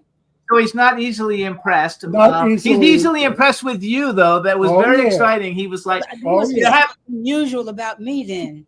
we've been on the air for 18 years with this podcast. We have billions of plays, and there's out of all the hundreds of people, there's maybe like 10 people that he's gotten really, really excited about, and you're one of the 10, and that's out of like probably 1,000 shows. So he was very, very excited about you. But we were in Pennsylvania, and we were at a premiere for a television series, and when it got at the end of it, I heard him screaming, Jimmy, come here. And I went over there, and he had met Kathy Sledge. And so he was talking to Kathy Sledge, and then we became friends with her other sister, and they played at an event that we did in New York, and we became friends with them. But he was so excited because We Are Family in the gay community is such a big, iconic hit. That's our song. And he was so impressed. We Are Family is the gay song. And we went from I got my brothers with me. Oh, brothers. Yep. Because when we were all, wait, Melba, when we were all upside down and didn't know what we were doing, the song came out, and the song put us together. And we began to sing that song at all our events, We Are Family. And that's the idea. We are all family. You're my family. I'm your family. We are humans. We are family. Right. And that song, I think, is the most beautiful song written. The lyrics are wonderful. And the girls are fabulous. Kathy is wonderful. I know Kathy not very well, but our paths cross a lot because of Dean Nice bringing us through the COVID, bringing a lot of all kinds of music together, and not just kind of categorizing them so that one of the ones just came when it should. Do you do like icons of R&B shows with people like that and stuff, or do you mostly just perform on your own? Like, because that would be a great thing to have you and. No, whatever the opportunity comes, I perform with different people. I'm going to do something with Shirley Jones. You know the Jones Girls? I don't know Shirley Jones. Who? Shirley Jones? I know Shirley Jones from the Partridge Family. Shirley Jones. Not that one. maybe it's just two different areas. And so one of the great things about America, and especially now that we have internet, there's so many different varieties, and everybody can have their own little lane if they want to. And you can have millions of followers, and somebody else might not know who you are at all, and everything's okay because it's America. Right. But you know what? There's a great revival of people my age again in music. It seems young people suddenly want to know, who are they? What are they? The Jones Girls. Okay, yes. What are they all about? Like you, being on this show. Believe it or not, you would think that you would attract all the 70 and 65-year-olds. No. I guarantee when Jimmy finds out, we have a way of doing it. I don't know how they do it, but they find out the ages of people that watch us. The demographic of people The who watch demographic. us. And I bet you brought a lot of young people in because your name is banging out there. It's come around. That's why it has. It disappeared for a while, but now I hear it around. Your name and a couple of other, and what's the name? The other one, San Francisco. Take me back. Oh my God. Burt Bacharach's girl. Dionne Warwick is banging around. She's coming around the curve. Yeah, we've had her on the show too. She and was a great guest. Dionne's my age for sure. I could attest to that. So it seems that a lot of the young people are realizing there's great talent out there that's gotten old. So wait, but wait a minute, it's still available. So we're bringing to them your talent. Unfortunately, we can't play your goddamn music. So hang on. I want to air.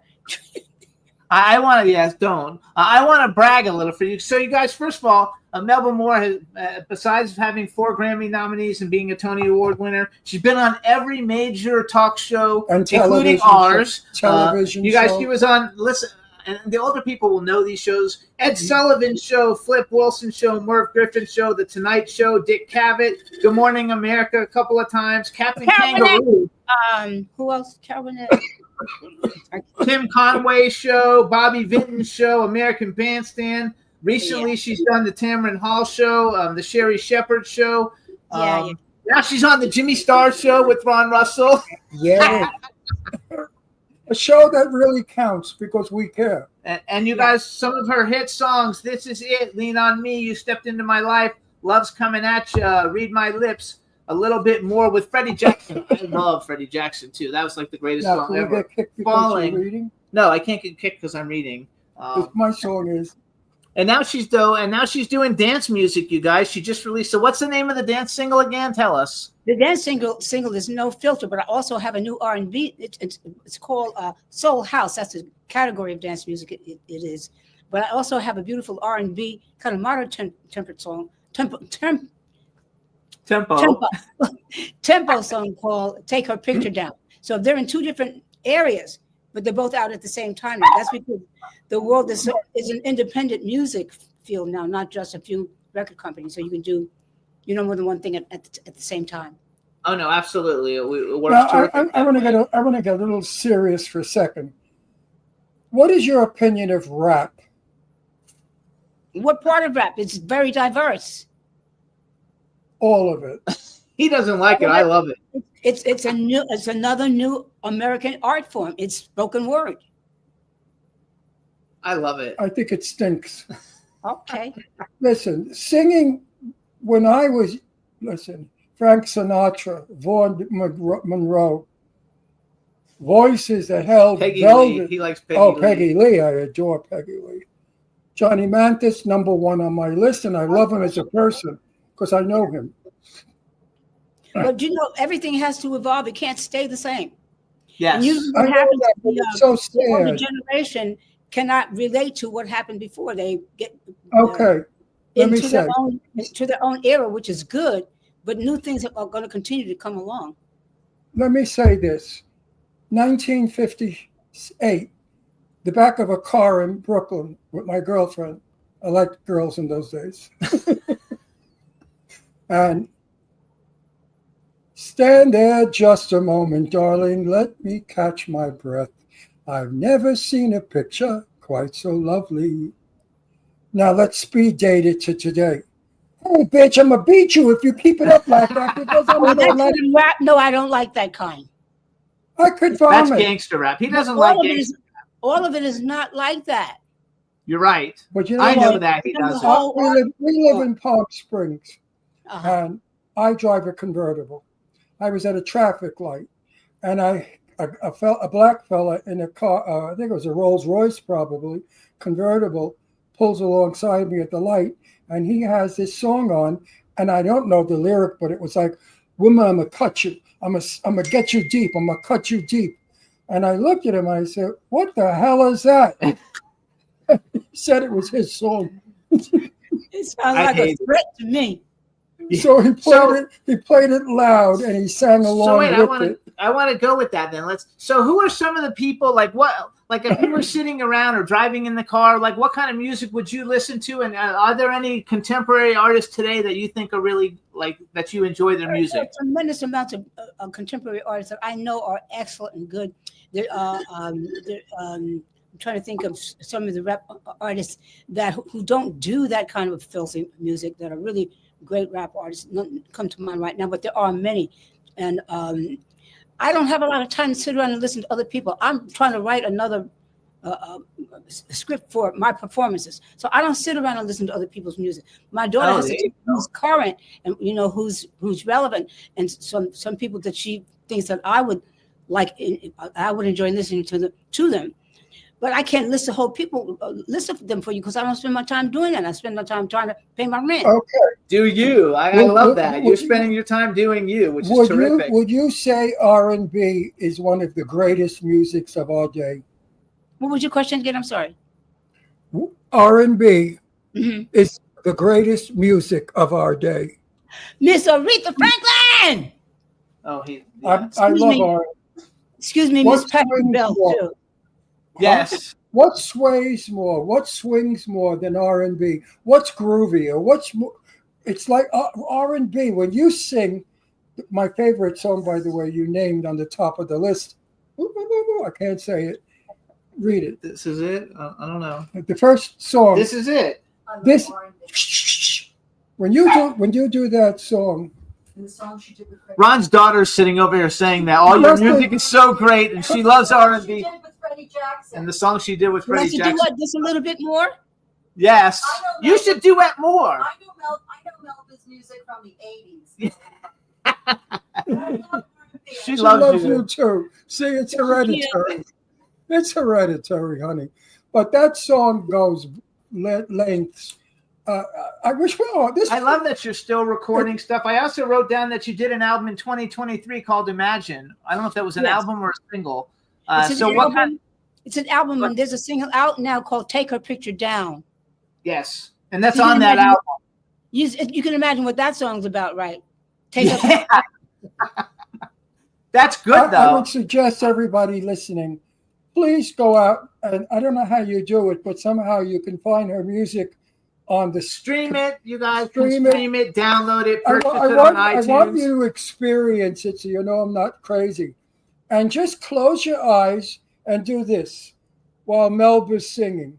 And you will swing and sway and have a good time. And you can also go to YouTube, you guys. If you plug in Melba Moore, all her music videos from all time come up. They're all up there. You can put them in a playlist and just play them one after another. That's what I did while I was working this week, listening to everything because I think it's fantastic. And for you out there that don't really know what we're talking about, right now on our show, we have one of the most important people in music, one of the greatest people of the 80s, of R&B. She's up there with, I don't care who's the biggest R&B. They think what's her name Patti is. LaBelle. No, do not mention her name. What do you mean? You said who's the greatest? Patti LaBelle. Patti LaBelle doesn't come under any kind of a title. Patti LaBelle. I think there's Patty great has a artists. one by herself. I think. Oh yeah, he does think that she goes by herself, but I think there's a lot of great R&B singers and a lot of R&B and I groups. can't think of one. It's not I like all ridiculous. of them. Boys to Men, SWV. Oh, LaBarge. Silk. Wait, Oh, he likes LaBarge. DeBarge. DeBarge. DeBarge. Yes. Oh, Janet this Jackson love. I'll be waiting So, for how many you. duets have you Oh, done? Like that you besides Freddie Jackson? Did you duet with a lot of other people? Not a lot, no. Just actually only just one. I can't think of his name right now, but no, because I haven't done a lot of duets. No. That would be a fun thing though for you to do now. You know, in the 2025s to find another great artist from your era, and you guys do a duet for like You know, for your you fans know. like us. You know what I want to do? Since you mentioned What? that, you remember the duet that Natalie Cole did with her father, Nat? Yes, Yeah, do that kind of thing. unforgettable. I want to do something that. like that. But you know what I want to do? I want to get the permission to do Airmail special with Miss Ella Fitzgerald. And her Oh recording. wow, You know? Ella Fitzgerald. They do- Woo! That would be phenomenal. That made Another- woo, right? Yeah, that would be woo, and they would let you do it in a heartbeat. They would let you do it. Now, Ella is from my day. And Yeah, but when Ella Ella, that's by herself too. Yes. what'd she say? Go ahead, just go. When Ella sang, people stopped talking. Right. I saw it at the Copacabana. You saw her at I the was- Copa? She sang at the Copa way back in maybe Oh wow. 51, 52.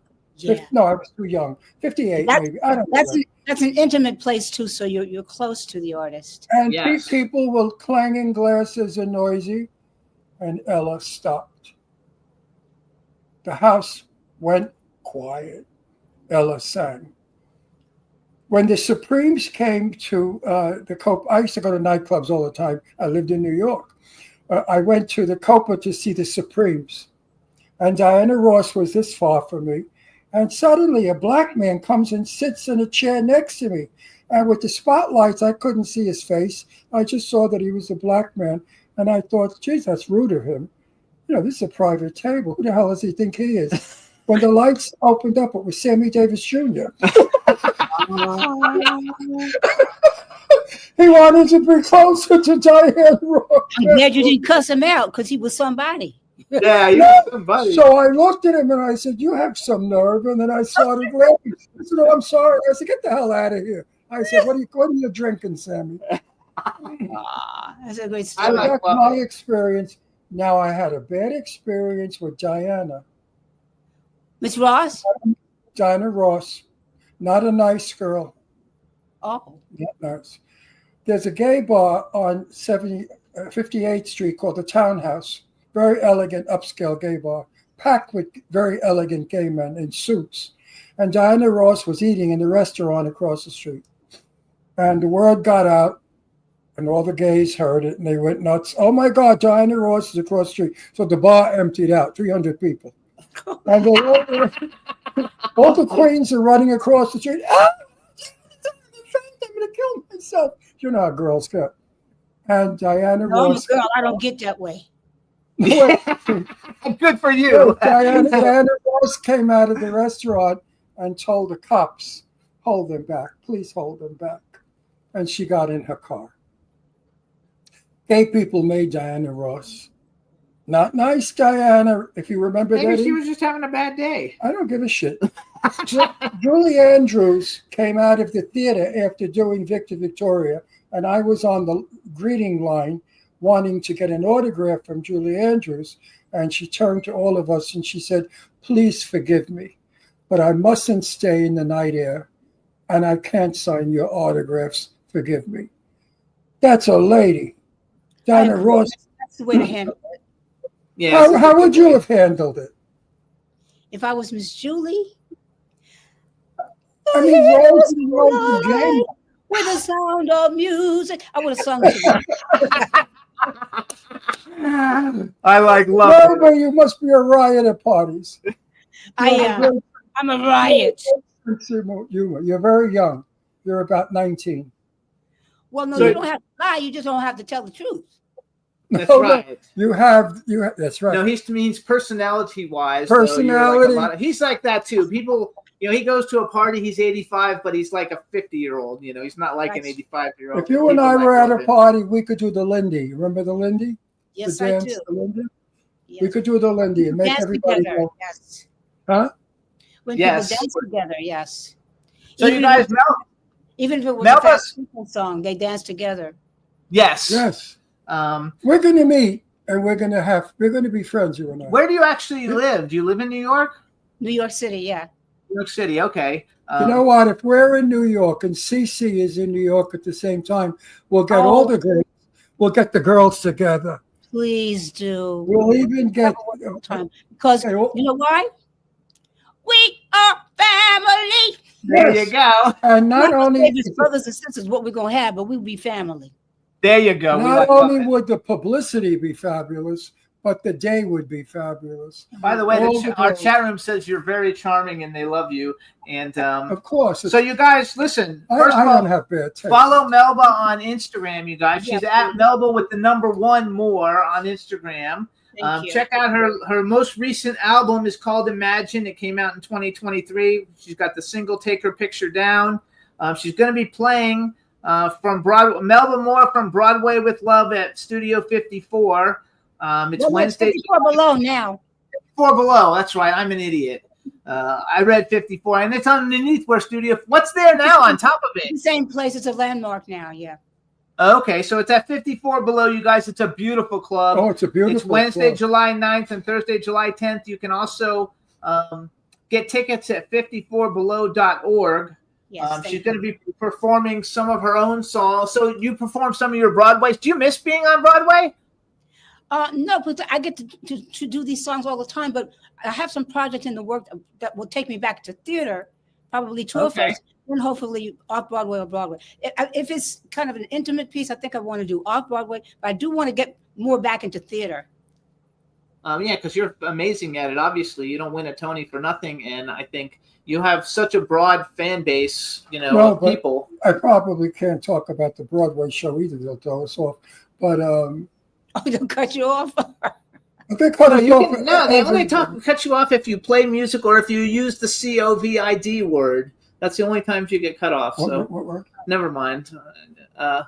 Anyway, we went to Curly Yes. and sat there, and you say to yourself, what the hell is she going to do? She's a singer. How's she going to hold a show? We all think that when we sit. How's Melba going to do it? Melba's not a Broadway performer. Right. Melba is a singer. She sings by a microphone. She Right. doesn't know how to act. She doesn't know how to work with other people.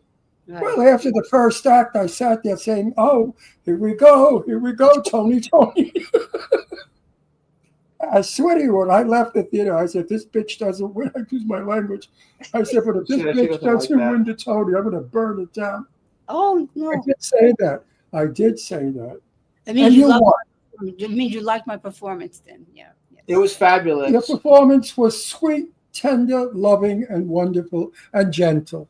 Thank you. And That's actually, what you have You delivered the character beautifully. you have a lot of movies too that your music has been in, and you've been in. Like you've even Wait. done cartoon Astro. animated. There's Melba All Moore. Dogs Go to Heaven. That's an animated film. Oh, I was showing him Melba Moore like he gives a crap. hi, pretty baby. One of my favorite movies of the 80s is a movie called Bad Boys, and you had a song in that, and Don't Go Away. And You know what? I'm going to do something. What? We're going to New York the 30th of what? I don't know when we're going. We haven't set it up yet. Sometime August. Your thing is July what? 9th and 10th. 9th and 10th. No. She's gonna do it again, right? You'll probably do it again at 50 because this is your more than you've done it a couple times at 54 below. Hopefully, Why I will don't be you invited get back and do it again. If they invite me back again, of course, I would absolutely say yes. Okay, perfect. Melba, why don't you bring it to Palm Springs to the Purple Room? That's what I'm thinking. That I created the show especially for 54 below, but that doesn't have to be the end of it. I think what I would like to do is bring together a production team and develop it into a little one-woman play with music, and then tour it. Absolutely. If you bring it to the Purple Room, I guarantee you a full house, and it's a beautiful nightclub. Yes, it's beautiful. I would love to do that. I think that would be fabulous. I'll talk to somebody. Yeah, Yes. we'll see. What I we will can do. speak. We also we want to. I want And to. then you'll come to our house. I'll make you Italian food. I want I to. love Italian food. Good. I also want to give a shout out to Eileen Shapiro, who interviewed you recently. So Eileen is my publicist partner. We're business partners, and Yes. that's how we met you to come on the show. We want to thank Angelo Ellerby. Yes, thank you. He's booked some great people. Yep. They're both terrific. We want to wish you only the most fabulous things ever. We're so excited that you came on. We're very happy that you came on. I'm so happy that you're still putting new music out there. You're still performing.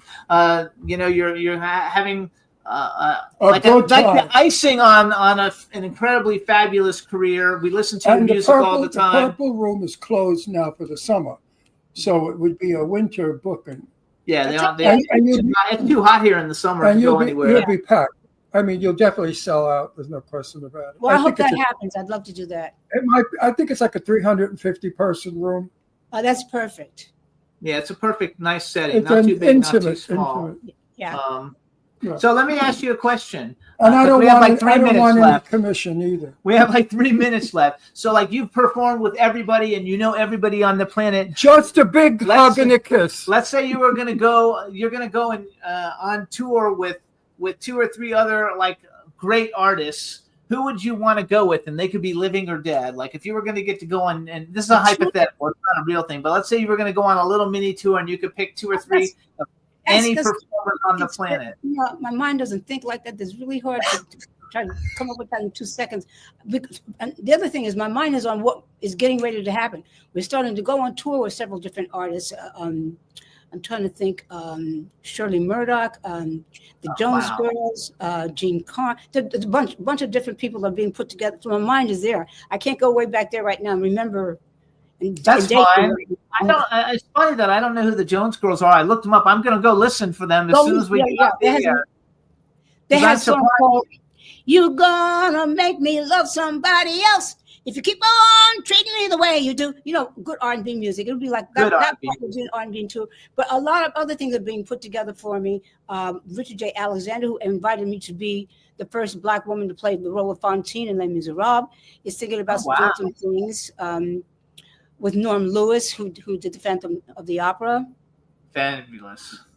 Yeah, so there's some things in the works that I think will bring me back into real quality theater. I love it, and I hope it all comes through, and it's terrific. I love Shirley Murdoch, so she's just fabulous. So everything is good. We want to thank you for coming on the show. We want to thank everybody for hooking up. We want to thank the chat room because they're all like in amazement and they're having a great time. Good luck with everything. We'll be in touch, and definitely check out the Purple Room for when you start putting the tour together. Yes, thank you. I know the owner. You're the owner? No, he knows the owner. You know the owner. Yeah, so we might be able to help you get you in there a little bit. I will accept that. I will receive that. Well, you know what I tell them? You like your club? You got fire insurance?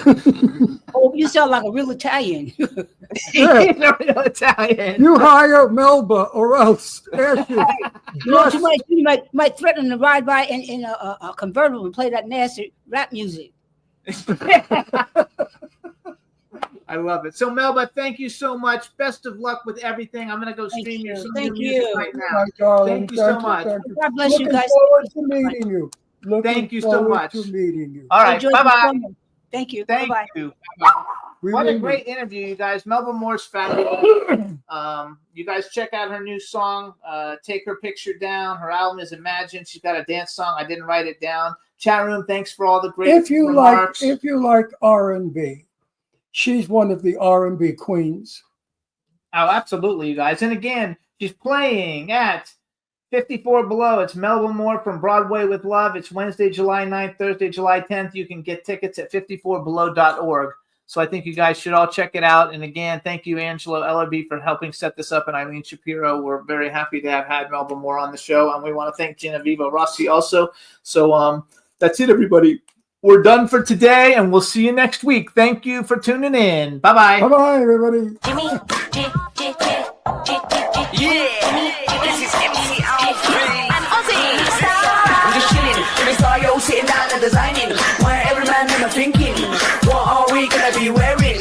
Yo, I'm a Liverpool MC. You can't test me. Big up the girls inside the party. Let's get down to crazy Jimmy. Big up myself and known as Alfie, the one and only, the Turkish MC. Always love the clothes of Jimmy. Betty I'm your wanna be Jimmy Star's new celebrity. We'll take you out.